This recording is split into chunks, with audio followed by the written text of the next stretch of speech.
Nimeona Sudi akisema ati kama ni yeye angeandikwa angeua watoto, siue mama yako, umbwa wewe, takataka, you are killers. You are, sipeleke mtoto kotini, sipeleke mtu kotini. Naona jana wanashambulia ati mpaka na mapasa. There is nowhere. Kotini kuna mada, kuna life. Jaji ndiye ataamua hii kesi, sio nyinyi mtaamua mkidinap. Ukiona mnaongea hivi mnajua. Ukiona mnaongea hivi mnajua kule watoto wanaenda. Don't bring nonsense. Na hii mwaka na nyinyi mtaona, mtakufiwa na special zenyu. Mtakufiwa hata nyinyi. Mnachochea, wewe unaenda Rift Valley, wewe ni mtu wa Kiambu, kaa kwa mama yako, stupid. Utaendaje Rift Valley kwenda kuchochea Natembea kwake? Unaenda kwa Natembea kwake, si wachana watu wa kwake wapigane wenyewe. Pastor Ng'ang'a is a very furious man. This is after images of Oscar Sudi saying that if he was the CS Interior, he would have dealt with the young people of the Republic of Kenya who are the government critics.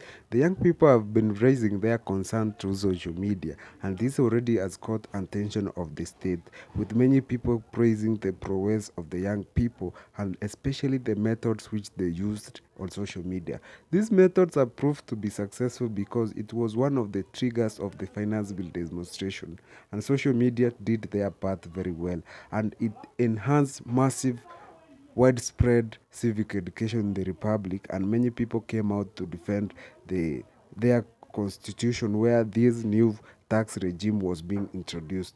Apart from that, they came when there was the saga of Adani JKIA public-private partnership. Also, social media played a very big role.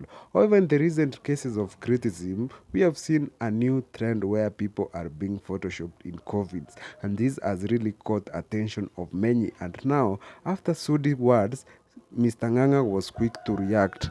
Unajua rais pia umenikosea kidogo. Ile siku nyingine ulitangaza waziri, nilikuwa nafikiri unasema Kipchumba Sudi. Kumbe akakuwa Kipchumba Murkomen. Tena juzi nimesikia tena nilikuwa nategea ukasema tena Kipchumba Murkomen. Sasa wangenipatia hiyo docket hiyo ya usalama siku 3 peke yake. Hiyo watoto na ujinga hiyo ya kuchora vitu kwa manini itaisha. Kwa sababu lazima tu hakuna inji inaongozwa na upuzi. In the recent days, there have been a very big trend where we have seen people are being abducted over their government criticism method, especially those with large following on social media platforms like Facebook, Twitter, have been bundled into disappearances.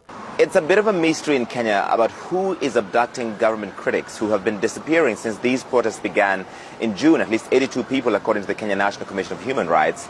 And what seems to happen is as soon as somebody becomes critical of the government on social media or organizes a protest, they disappear. Some of them have come back and said they were tortured, they were chained to the floor, naked, and questioned about the source of the funding or just why they're being so vocal against the government of President William Ruto.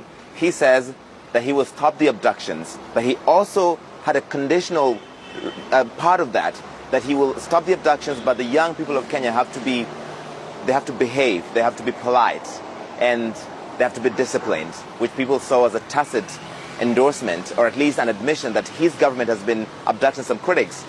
In the last 2 or 3 weeks, several more people have disappeared.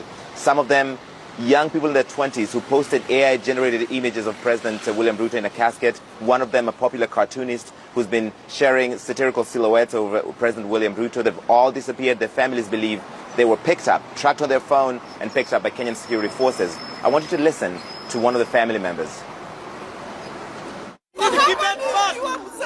I am here as a parent. Please, I am begging. I have cried enough. I do not have strength. I feel like dying.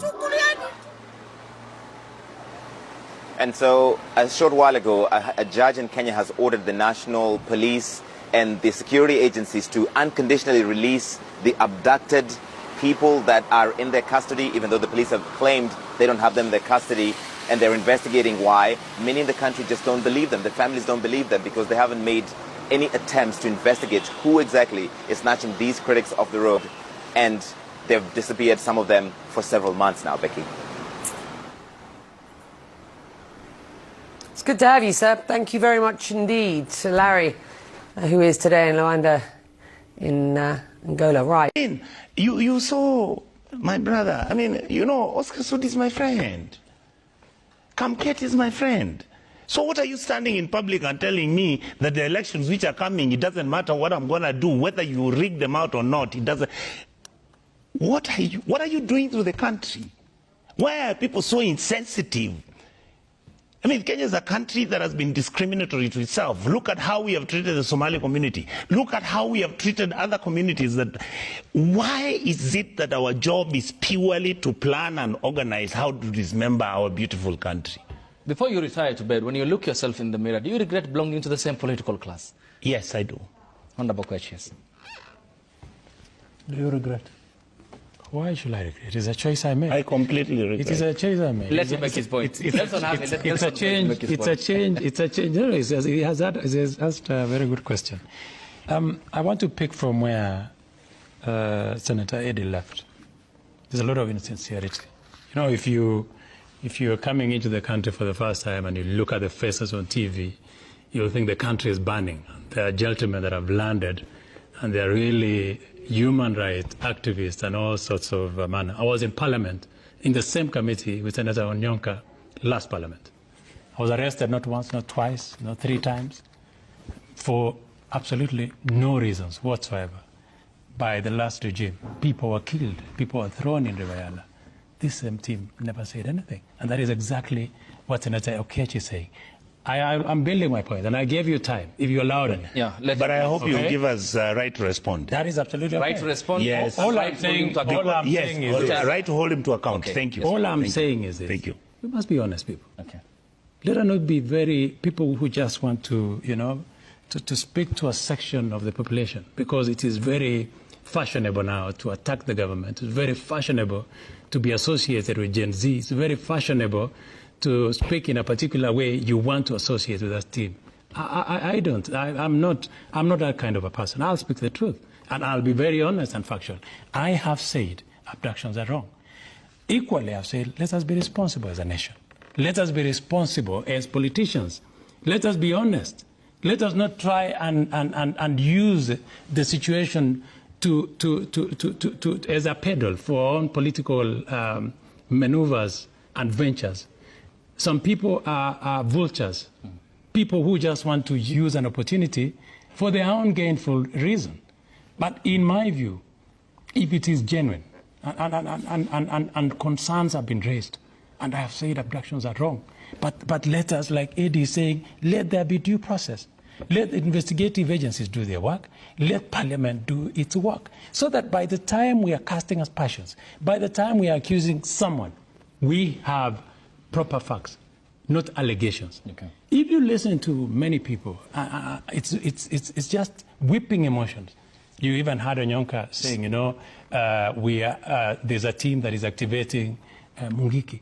There's a team that is about to rig. You haven't seen it? It's absolutely nothing. I am telling you, listen to me today. The who? I didn't quite can I? Times. Honorable question. He said Mungiki, and you asked him, and he's saying precisely. He's saying there's a team that is activating Mungiki. I don't know if he's aware. He shared more. Did you hear me mention who it was? He's already defending government. No, I'm not defending government. That's how you know. I'm saying he's already defending government. No, let him finish his point. I am saying we must be extremely factual in what we are saying as leaders.